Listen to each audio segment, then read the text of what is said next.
Hi, good morning, all of you. Have a nice day. And welcome to you APA Science Classes Kathumar.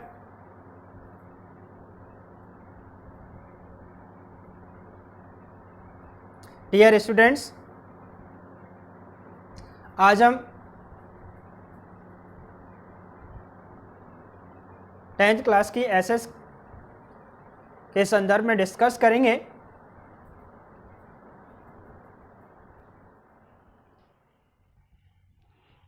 जैसा कि हम इतना तो जानते ही हैं कि जो सोशल साइंस है, जिसे एसएसटी भी कहा जाता है,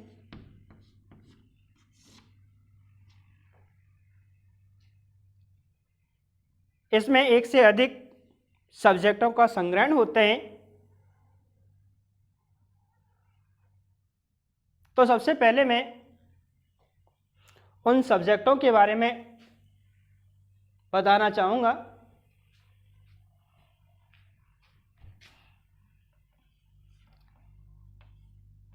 एसआर क्रमांक संख्या ले लें,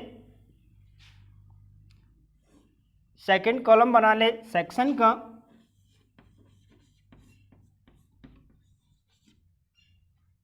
और थर्ड कॉलम बना लें मार्क्स का।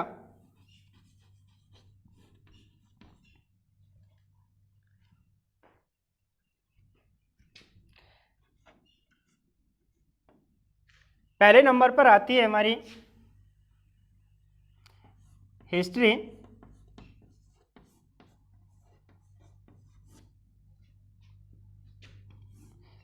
जिसे इतिहास कहा जाता है।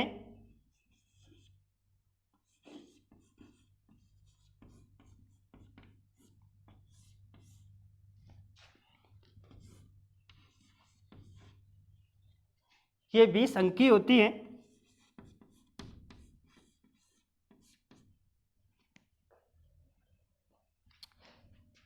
सेकंड नंबर पर आती है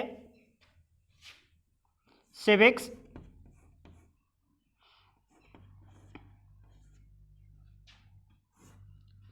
जिसका हिंदी रूपांतरण होता है नागरिक शास्त्र।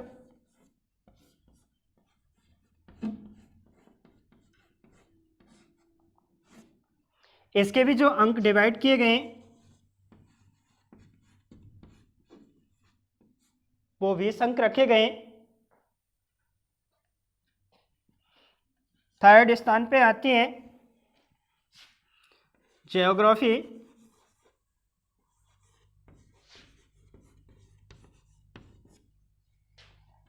जिसका हिंदी रूपांतरण होता है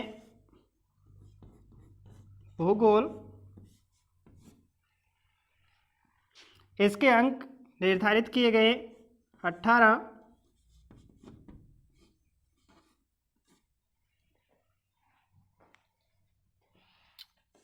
चौथे स्थान पे आती है इकोनॉमिक्स, जिसका हिंदी रूपांतरण होते हैं अर्थशास्त्र। इसके भी अंक 18 रखे गए। उसके बाद 5वें स्थान पे आती है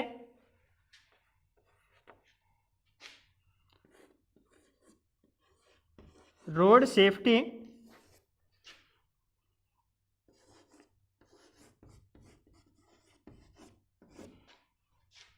जिसका हिंदी रूपांतरण होगा सड़क सुरक्षा।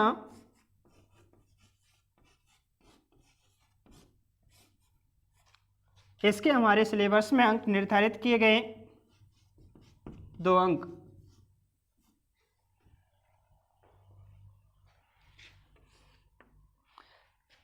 छठे स्थान पे आती है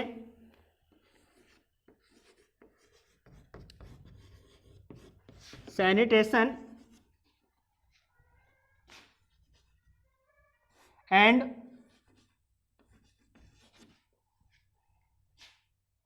सॉलिड वेस्ट मैनेजमेंट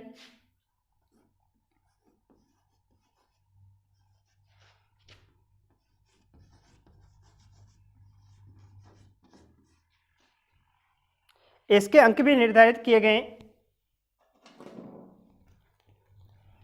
2 अंक, जिसका हिंदी रूपांतरण होते हैं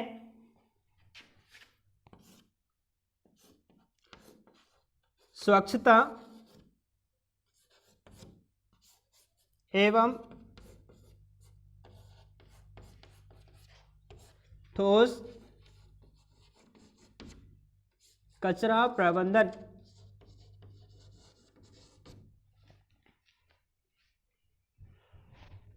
प्यारे साथियों, मुख्य रूप से हम इन 4 सब्जेक्टों का हम एसएस में अध्ययन करते हैं, जिसमें पहले स्थान पे आती है हमारी हिस्ट्री, जिसके अंक निर्धारित किए गए 20। दूसरे स्थान पे आती है सिविक्स, जिसे कहा जाता है नागरिक शास्त्र, इसके अंक निर्धारित किए गए 20। उसके बाद तीसरे स्थान पे आती है ज्योग्राफी, जिसके अंक निर्धारित किए गए 18। और चौथे स्थान पे आती है इकोनॉमिक्स, जिसके अंक निर्धारित किए गए 18। उसके अलावा हमारे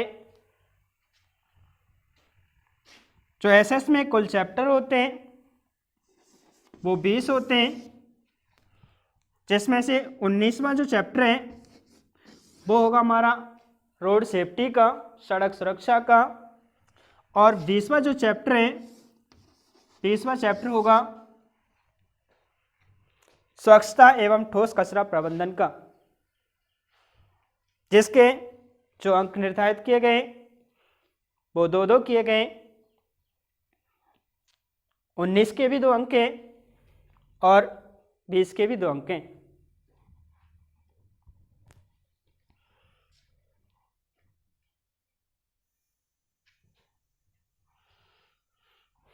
तो आज हम सबसे पहले इकोनॉमिक्स को स्टार्ट करेंगे।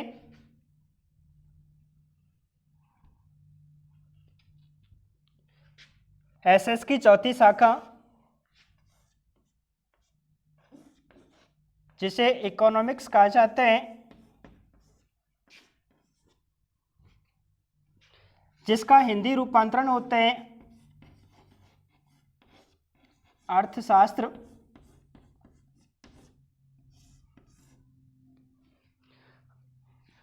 अर्थशास्त्र के अंतर्गत हम 5 चैप्टरों का अध्ययन करते हैं, जिसमें 14वां जो चैप्टर होगा वो 14वां चैप्टर होगा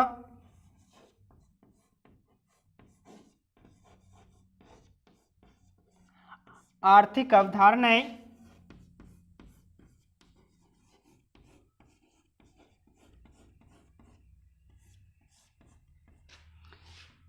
एवं नियोजन।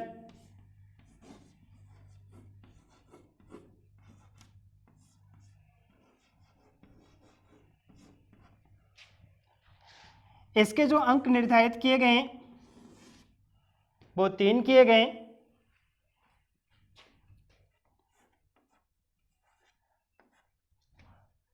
15वां जो चैप्टर होते हैं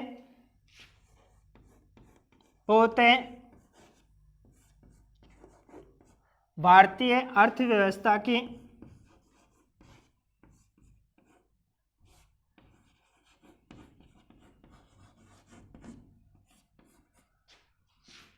विशेषताएं।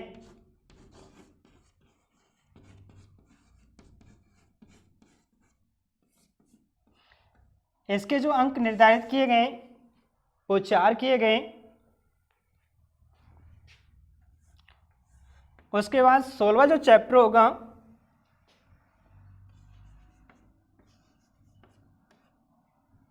वो होगा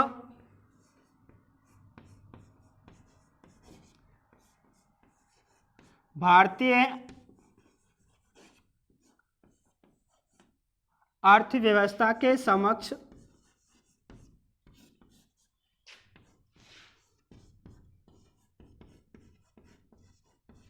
चुनौतियां।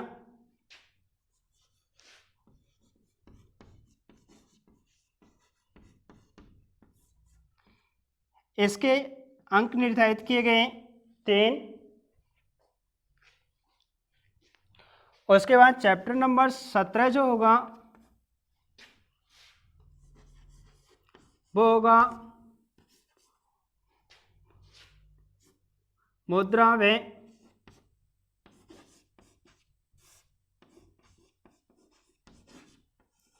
वित्तीय संस्थाएं।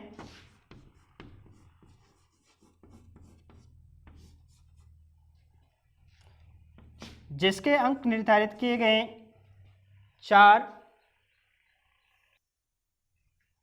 उसके बाद 18वां चैप्टर होगा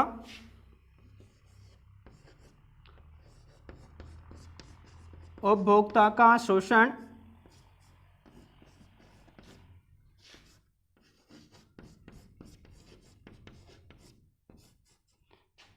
एवं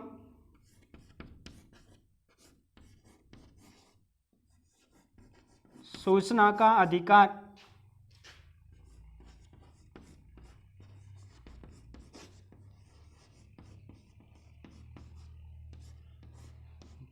इसके भी जो अंक निर्धारित किए गए वो 4 किए गए। इस प्रकार से हमारी जो इकोनॉमिक्स है उसका जो योगदान होता है वो कितने अंक का होते हैं? 18 अंक का। इकोनॉमिक्स में हम 5 चैप्टरों का अध्ययन करते हैं। 14, 15, 16, 17 और 18, जिनके अंक जो निर्धारित किए गए 14 जो होता है वो 3 नंबर का होते हैं, 15 4 का होते हैं, 16 3 का होते हैं, 17 4 का होते हैं और 18 4 का। अगर इनका हम टोटल करते हैं तो 18 ही होंगे। 4 और 4 8, 8 4 12, 12 और 6 कितने हो गए? 18। मैं आशा करता हूं कि यहाँ तक आपको समझ में आया होगा। आगे हम चलते हैं। हम थोड़ी सी चर्चा इकोनॉमिक्स के विषय में करेंगे, अर्थात इकोनॉमिक्स की थोड़ी सामान्य जानकारी देखेंगे। तो सबसे पहले मैं बात करूं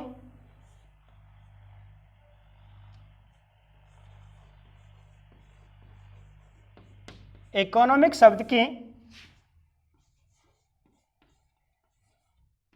तो पहला प्रश्न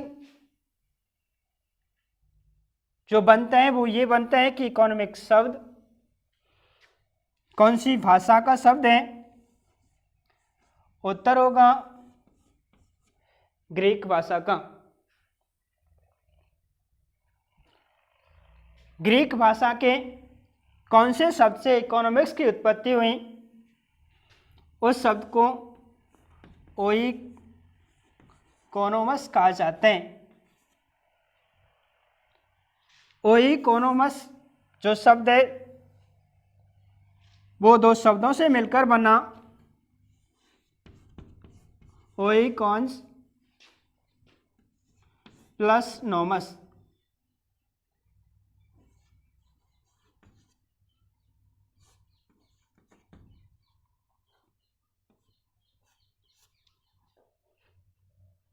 इसका शाब्दिक अर्थ होते हैं घर और नोमस का शाब्दिक अर्थ होता है प्रबंधन।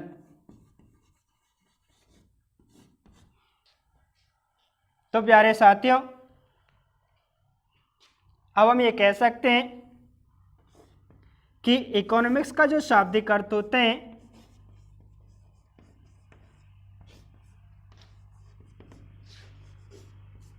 शाब्दिक अर्थ क्या होगा? घर का प्रबंधन।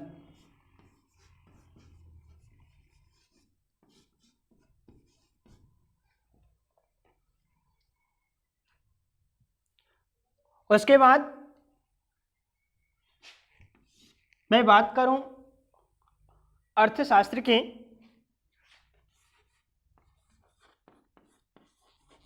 तो डियर स्टूडेंट्स, अर्थशास्त्र शब्द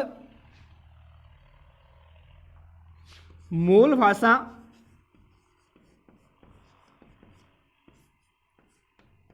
के दो शब्दों से मिलकर बना, और वो दो जो शब्द हैं उनमें एक अर्थ है और दूसरा है शास्त्र।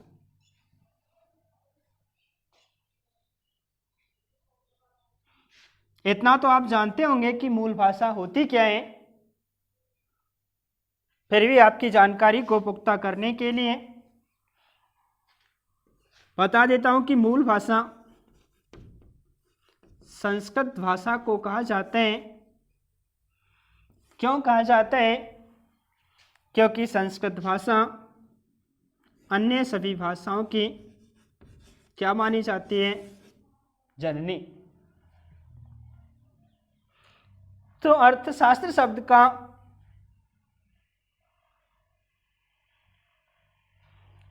जो उपयोग है, हम कह सकते हैं अर्थशास्त्र शब्द की उत्पत्ति संस्कृत भाषा के दो शब्दों के संयोग से हुई,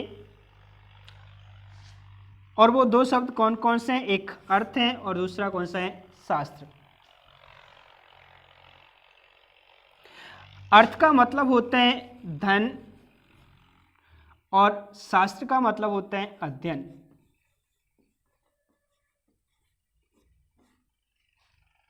तो हम कह सकते हैं कि अर्थशास्त्र का जो शाब्दिक अर्थ है वो शाब्दिक अर्थ होगा धन का अध्ययन।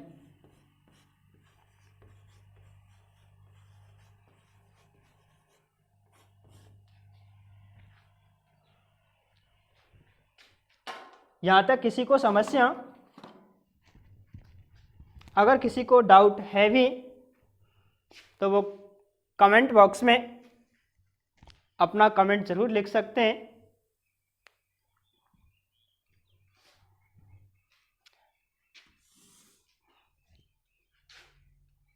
प्यारे साथियों, अगला जो प्रश्न होगा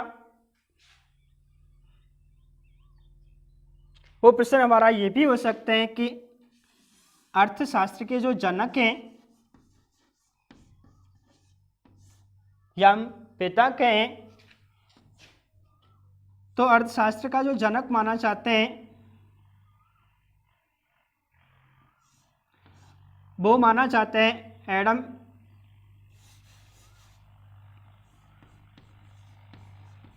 स्मिथ को।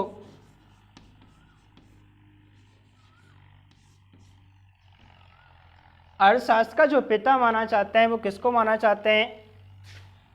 एडम स्मिथ को माना चाहते हैं।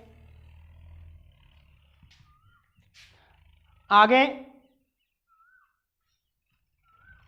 हम बात करेंगे कि इकोनॉमिक्स के प्रकार होते कितने हैं।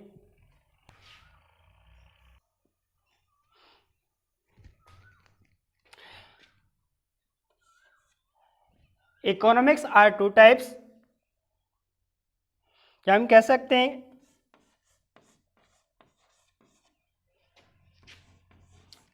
Types of economics.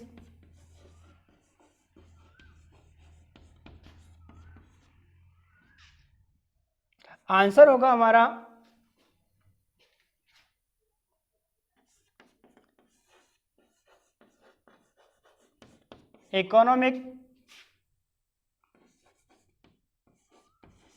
economics are two types.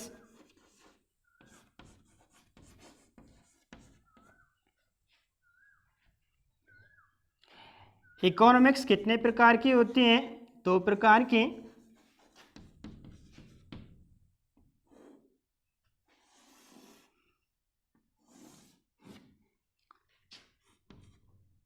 पहली होती है माइक्रो इकोनॉमिक्स,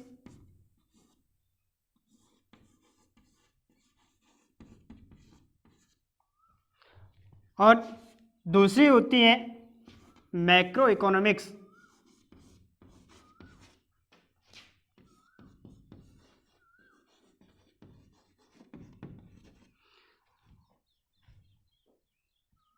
थोड़ा ध्यान देने की जरूरत है। माइक्रो और मैक्रो जो शब्द हैं उन दोनों में माइनर अंतर है, लेकिन इनका जब ट्रांसलेशन हिंदी में किया जाते हैं तो एक बहुत बड़ा अंतर हो जाते हैं। जैसा कि आप जानते होंगे, माइक्रो का अर्थ होता है सूक्ष्म, जबकि मैक्रो बिल्कुल इसके अपोजिट है, और इस मैक्रो का शाब्दिक अर्थ होता है व्यापक।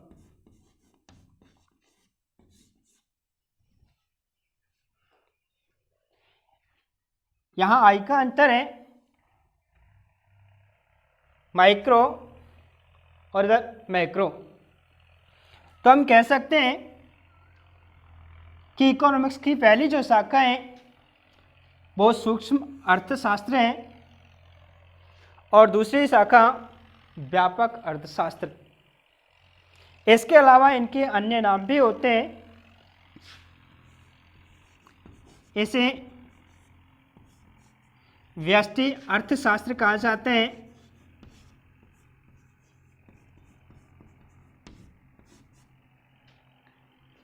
इसे समष्टि अर्थशास्त्र कहा जाते हैं।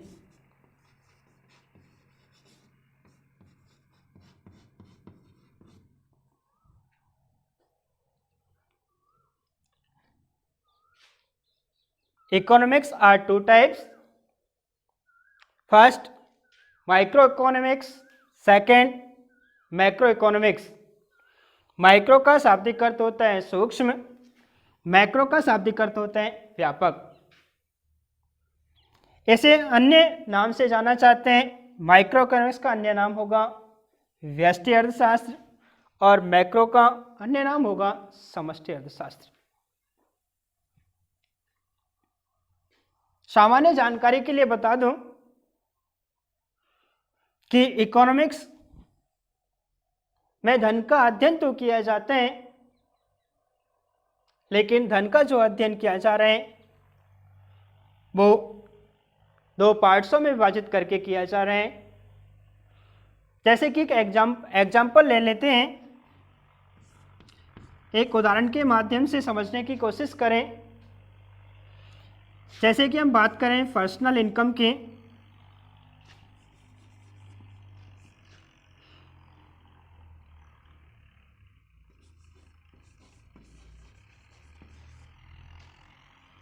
या हम कह सकते हैं प्रति व्यक्ति आय।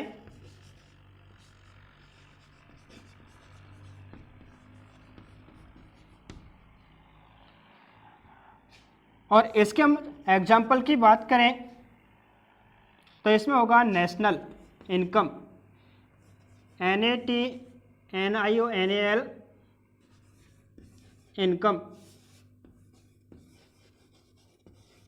जिसे कहा जाता है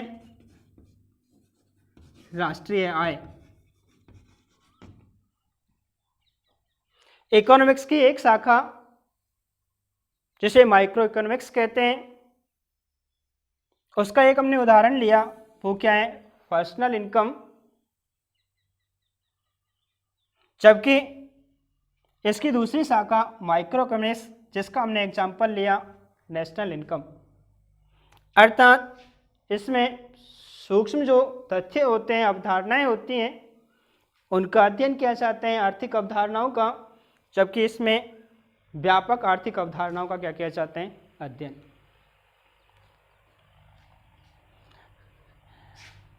आगे मैं बात करूं इस माइक्रो इकोनॉमिक्स के जो जनक माने जाते हैं वो माने जाते हैं रैगनार, फ्रेंच को, जबकि मैक्रो इकोनॉमिक्स के जो जनक हैं वो हैं जॉन मेनार्ड केन्स।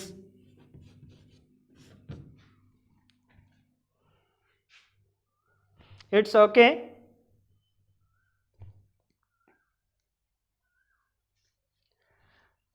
आगे मैं बात करना चाहूँगा कि इनकी सामान्य परिभाषाएं होती क्या हैं। सबसे पहले मैं अर्थशास्त्र की डेफिनेशन के बारे में बताना चाहूँगा कि अर्थशास्त्र कहते किसे हैं।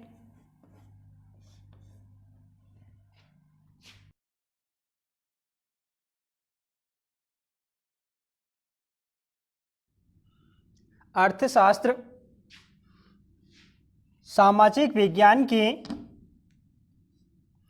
वह शाखा है जिसमें वस्तु और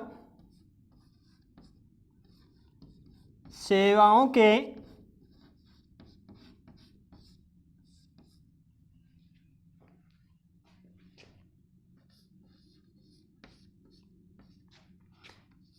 उत्पादन,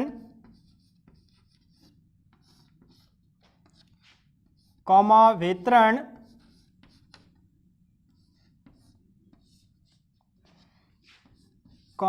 विनिमय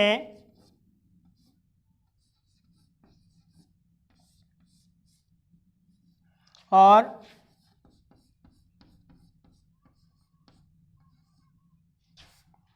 उपभोग का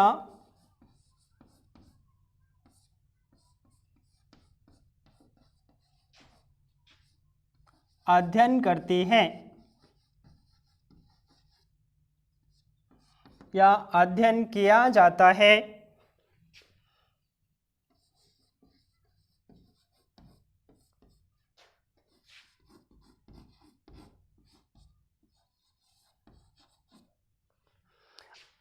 आगे मैं बात करूंगा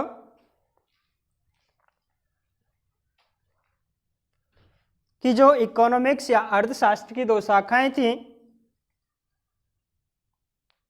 फर्स्ट पढ़ी थी हमने माइक्रो इकोनॉमिक्स और सेकंड थी मैक्रो इकोनॉमिक्स। माइक्रो इकोनॉमिक्स का जो हिंदी रूपांतरण है वो होगा व्यष्टि अर्थशास्त्र। वैसे तो साथियों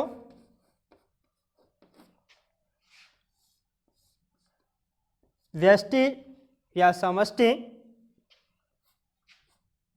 इन सभी के विषय में अनेक विद्वानों ने अपने मत रखे हैं, लेकिन सर्वमान्य मत की मैं बात करूं तो एक अर्थशास्त्री पैदा हुए थे जिनका नाम था प्रोफेसर चैम्बरलेन।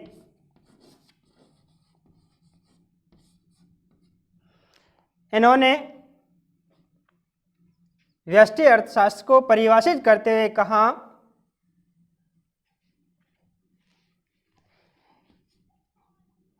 कि व्यष्टि अर्थशास्त्र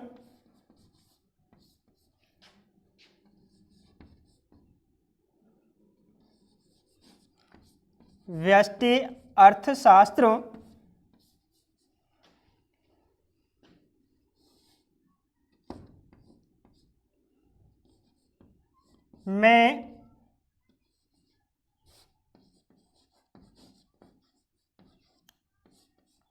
व्यक्तिगत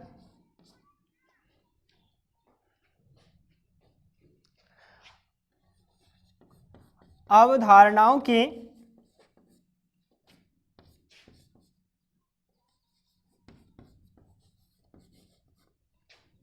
व्याख्या की जाती है।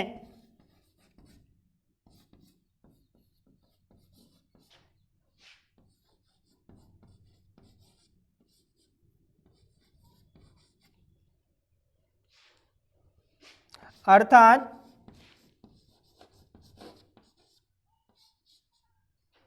इसमें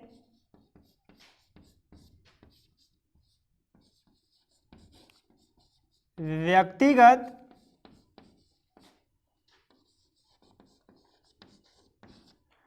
अंतर संबंधों का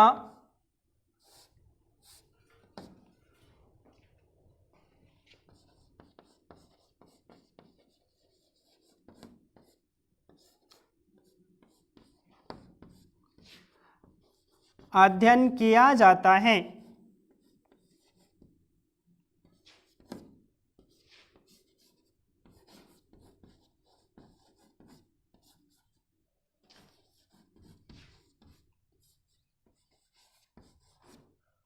इसी प्रकार जब हम समष्टि की परिभाषा की बात करें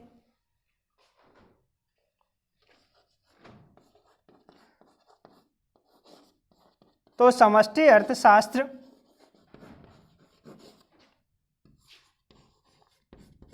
समष्टि अर्थशास्त्र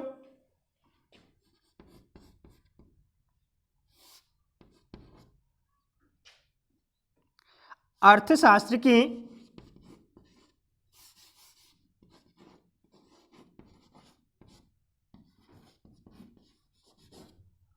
अर्थशास्त्र की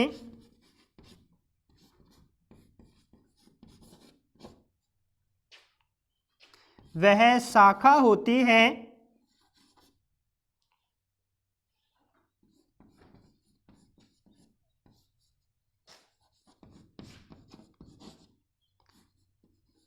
जिसमें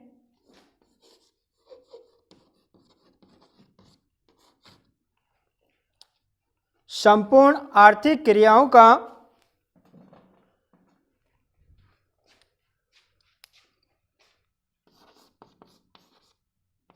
संपूर्ण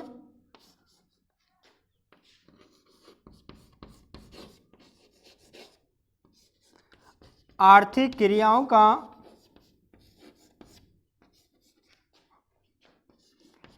समस्त अध्ययन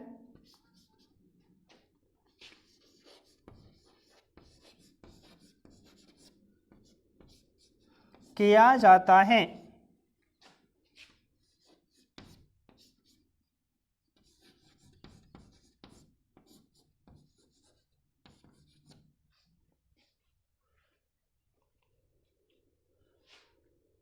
इट्स ओके साथियों, ये रहा इकोनॉमिक्स का सामान्य परिचय। आगे हम बात करेंगे जो हमारे इकोनॉमिक्स का 14वां चैप्टर था,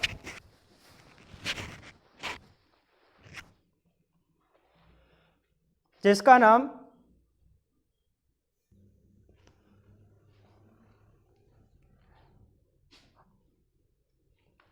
नाम था आर्थिक अवधारणाएं